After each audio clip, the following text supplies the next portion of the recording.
Hello, Chelsea Collie here. I hope you are doing well. It is March 6th, 2022. I am an empowerment specialist, speaker, and author, and I am going to get started on reading number 5 for Kid by the Side of the Road by 107. Oops, I almost hit myself. So by the way, I'm sorry I haven't been able to post a video every day. It's just not possible for me. It's just very difficult. Like literally the only time I can do this is right now.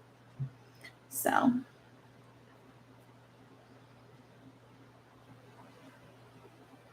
is that a shadow? Yeah, so sorry I haven't been able to get on here more, but I'm doing my best and that's good enough, right? All right, so we're going to pick back up where it mentions it talks about the layout of Washington, D.C., and how it is every bit as much as a religious city as the Vatican. And at the center of D.C. is the most important and prominent religious symbol for this Babylonian sex cult, this Ishtar, Isis, Osiris, and Horus sex cult. Assuming we're all adults here, by the way, this is page 15.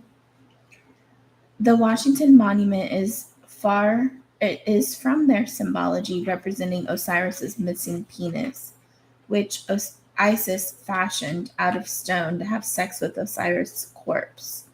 The legend says that Osiris was so evil that Set, his own brother, killed him, chopped the body into 14 pieces, and then scattered them across the earth.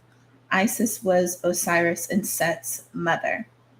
When she discovered that one son murdered the other, she raced out and found all but one piece of Osiris's parted carcass, after which she reassembled those 13 of the original 14, but Isis couldn't find his penis and didn't want him to die. So on the 17th day of the month, she fashioned a dildo in its place, and that is why the occult number for Osiris is 17, though it could have been 14 or 13 for the number of pieces. Today's occult fixation on 17 is about the death and resurrection day of Osiris, which is a mirror of Jesus' death and resurrection that we as Christians celebrate every year. Why is this parallel important? It's because our symbol of Jesus' resurrection is the cross, while theirs is an erect penis. And they place it in front of all of us all over the world as a big F you to those who are not part of their evil. The story says Isis crafted a penis from stone and placed that phallus on the dead corpse of her son, Osiris. Isis then had sex with her son's corpse. And again, this is according to the legend, which is part of these people's religion. It is not your or my religion, so don't tell me you don't believe this. Wake up. I'm telling you what they believe. Pay attention because you'll learn some things about how they actually think. I don't care what you think. That doesn't matter. I'm letting you know why they do what they do because they think what they think and what they believe. As I first wrote decades ago, quote, belief is the driver of action and their actions are based on their beliefs, end quote. They have certain rituals, number values, symbology, and celestial alignments that are driving their dark faith. Through an open practice of these beliefs and exercises, they think they gain power from the spirit realm by practicing this religion in plain sight. In doing these religious acts and ceremonies, they obtain actual, real, and tangible results in the physical realm. I'll show you this picture. It's scaring me. I don't like looking at it because I'm afraid of snakes. Shouldn't have married a reptile breeder. Just kidding. My husband breeds geckos and he owns a reptile shop, so he has a whole bunch of snakes. So Isis utilized this penis phallus that was fashioned from stone which Hollywood intentionally mimics with its Oscar award ceremony involving that stylized penis statue. She then had sex with the dead corpse of her son and then claimed to have become pregnant from that act, which produced a child we know as Horus, another of their gods. Horus is their sun god, the god of the new day, which they see as the eighth day. For 6 days, God labored on, and on the seventh he rested. Then came the eighth day, the new day. The eighth day is their beginning for a new week, and Horus represents that new week. According to them, we are now in a new age, Babylonian era, and millennial week, the start of a new 1,000-year period. Remember, a day with the Lord is as 1,000 years, and 1,000 years is as a day. In their religion, this new day, this eighth day on the Babylonian schedule, puts us right at the beginning of their age of Aquarius, as the celestial alignments progress through a 25,000-year trek across the zodiacs. As part of their religion, they're looking forward to what they perceived as blessings to materialize from this new day. And they anticipate that part of those benefits will be their ability to eliminate all of those who aren't afraid of their Cain bloodlines And they anticipate that part of those benefits will be their ability to eliminate all of those who aren't of their Cain bloodlines, to eliminate any artifact of Adam that isn't commingled with the seed of Cain. You see, they believe that when Cain murdered his brother Abel, Cain wasn't done killing. Adam was going to be next. That's what Cain's father, the devil, wanted him to do. Why is that? If Cain eliminated Adam, the only way God can continue to be God would be to bless the offspring of Eve through her only son remaining, which of course would have been Cain at the time. They would be the only two humans left on the planet. God had promised Adam that the earth and all that was in it would be an inheritance to Adam's offspring forever. And God gave that gift to Adam with no preconditions. Adam did nothing to be given earth. God gave it to him and his descendants as a perpetual inheritance, period. If Adam had died by Cain's hand right after Abel, leaving no other male children, the only way that humanity could survive would be the mating of Eve and her hybrid son, Cain. God himself would be trapped in a catch-22 in order to bless Adam's seed of God, as God promised Adam. He would have to also bless Satan's serpent seed through the Cain line. On the other hand, if God does so, his curse on Satan is broken, which means God is not able to command a curse and make it stick. And it doesn't matter that you don't clearly see this in the Bible or any other holy works. Listen, I'm telling you what they believe, which comes to them directly from the father of lies, Satan. They believe his lies. So you don't have to accept what I will tell you next, which comes from their version of history, although I personally think it's probably happened. My opinion doesn't matter here. What I think is irrelevant and unimportant. They believe they are descendants of Cain. Cain-like kings who are destined to inherit the earth. This fiction is what they've been given by their father, the father of lies, Satan, who is Lucifer, Satan, the devil, Samael, and any of 1,000 other names. The serpent is just another name he goes by. The serpent is another name he goes by. Serpents come from the reptilian line of species, which just happens to parallel our world's propagandized idea that aliens are reptilian. So if Lucifer isn't human, and if he was able to beguile Eve so that the two of them were fathered Cain, after which Eve taught Adam the trick, and she also conceived Adam's child, Abel, that would make the two boys twins from different fathers in just one birth cycle. Then we'd really be looking at a situation where the same fight's been going on since Genesis. It's still being fought today, and it continues to be about which bloodline inherits the earth.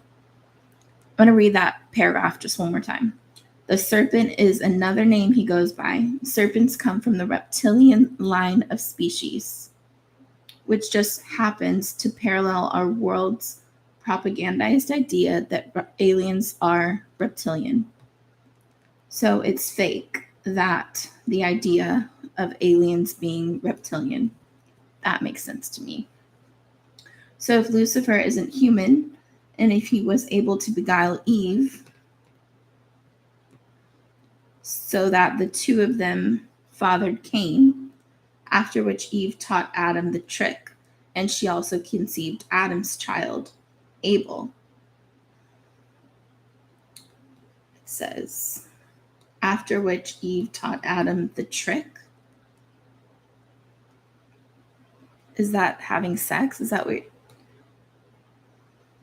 That ain't. So if Lucifer isn't human, and if he was able to beguile Eve so that the two of them fathered Cain, after which Eve taught Adam the trick, and she also conceived Adam's child Abel, that would make the two boys twins from two different fathers.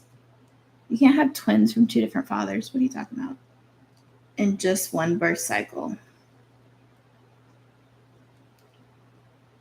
Then we'd really be looking at a situation where the same fight that's been going on since Genesis is still being fought today and continues to be about which bloodline inherits the earth. Complicated. Sounds complicated. As long as there is even one direct descendant from Adam alive, these monarchical and monetary Cain bloodlines still believe that person must be killed, so that only hybrid descendants of Eve can inherit the earth. Lucifer, Satan, the devil, or whatever you want to call him, is then an equal with God. Because in order to remain God, he had to bless that which he had cursed. Then Satan would not be less than God. He'd be the same as God on an equal level. What was Lucifer's sin to begin with? It wasn't that he wanted to be greater than God. Instead, he sought out to be God's equal. Today, Satan's goal remains unchanged from the moment he was cast out of heaven. His goal has been to make himself God's co-equal, bringing himself up and taking God down. Well, it doesn't seem like he wants to be God's equal. It seems like he wants to be God, in my opinion. And according to Jesse Zaboter, that's always been Satan's plan, is to usurp the throne of God and become God himself. He wants to get the gates of heaven open and get all the demons in and usurp the throne and become God. So that doesn't sound like a co-equal to me, but that's just my opinion. Now, you know the Luciferian plot and plan.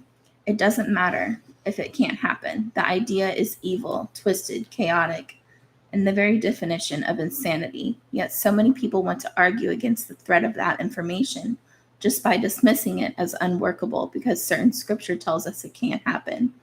They use that truth to dismiss any discussion or action needed.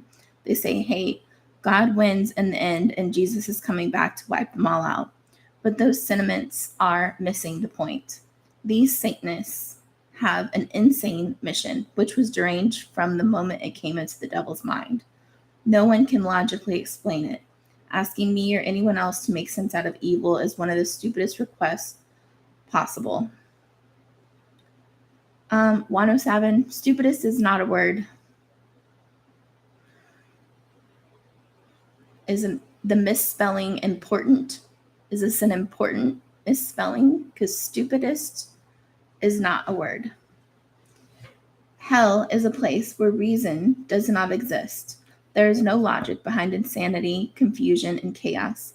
The fact that anyone would even pose the question indicates that he or she hasn't really thought through.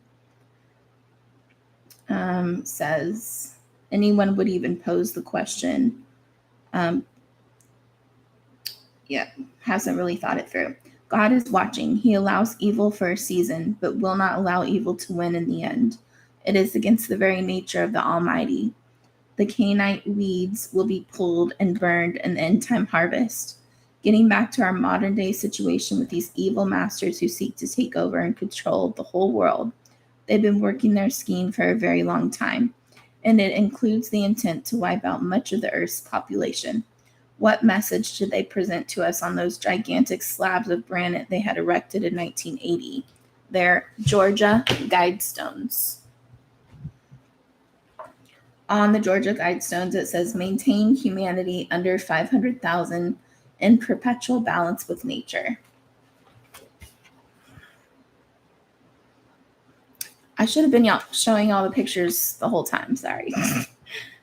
It's their list of aspirations, including the world's population being brought down to their ideal number of only 500 million.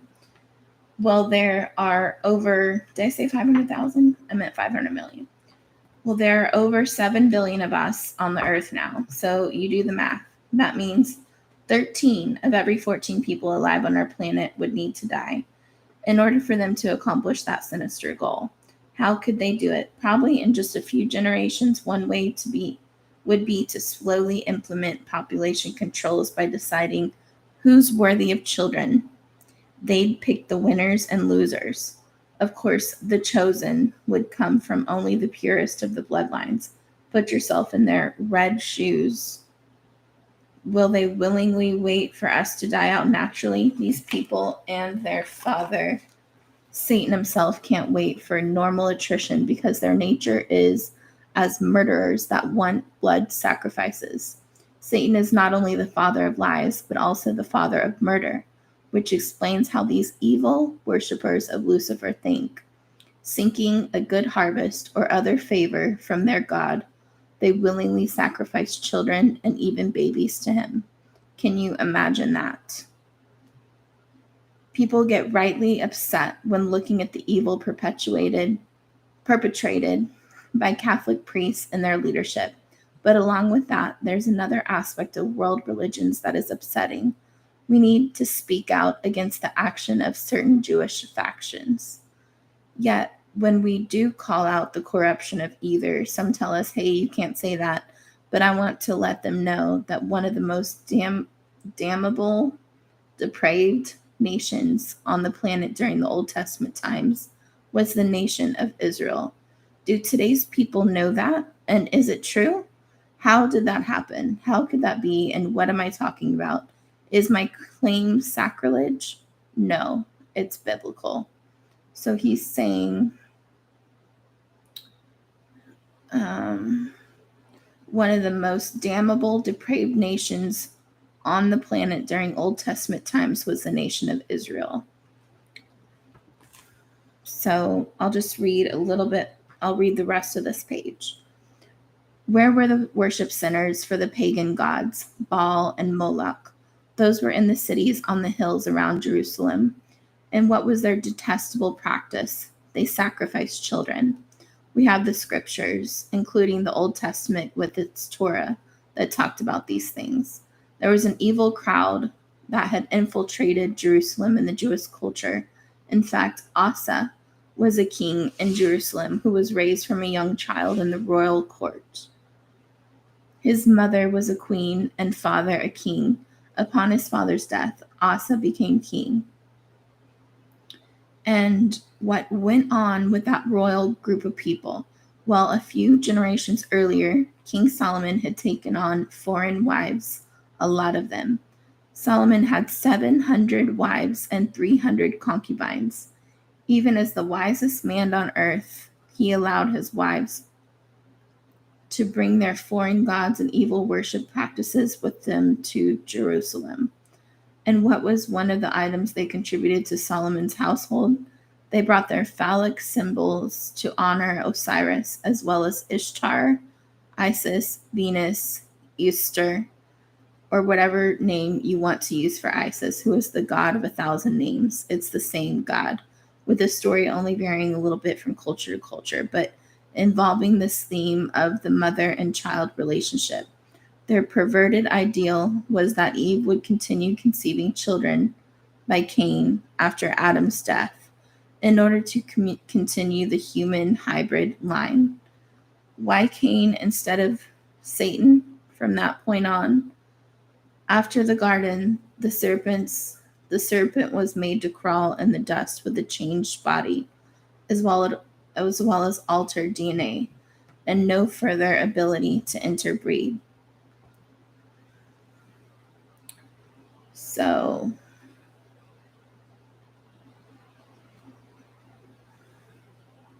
they're saying after the garden, the serpent was made to crawl in the dust with a changed body so he could not breed.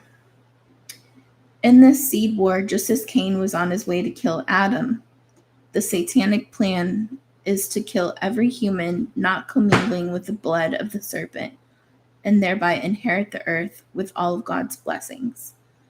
And by the way, for those wondering if you possibly have tainted or commingled blood, the obvious answer is that most of all of us would at this point. That's why the Jewish line in the Old Testament was keeping track of every person all the way back to Adam. They knew exactly who begat who for millennia. They were tracking the pure bloodline from man's beginning through David to Christ. Why was that so important? It's because Jesus was a direct descendant from Adam through Christ's mother Mary.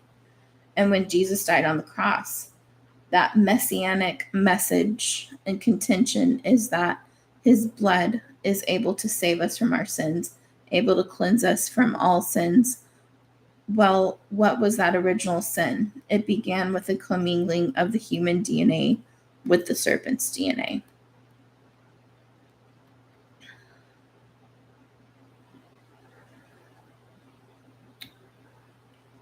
So yeah, Jesus was a direct descendant from Adam through his mother Mary.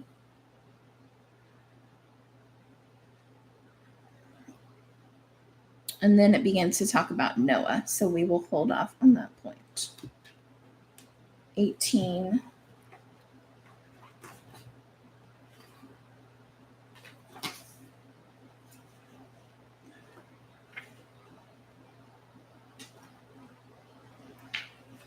This is weird.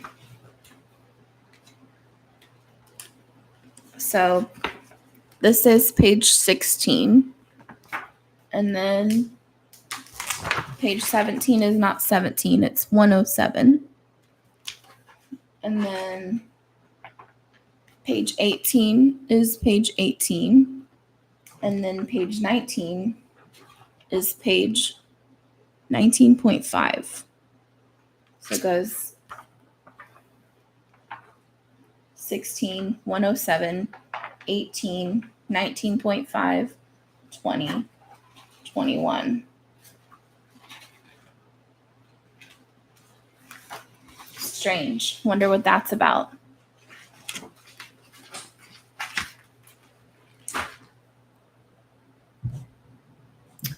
All right. So, yep, that is what 107 is saying in his book, that none of us are pure blood. I guess we're all a little bit mutt. But it's my pleasure. Thanks, Pam. Thanks, Debbie. Sending y'all much love, and I hope everybody stays well. Keep your vibe up, and just hang in there. Enjoy the ride. Much love, friends, and we'll continue when I have time to record again. Y'all take care and have a great weekend. Bye.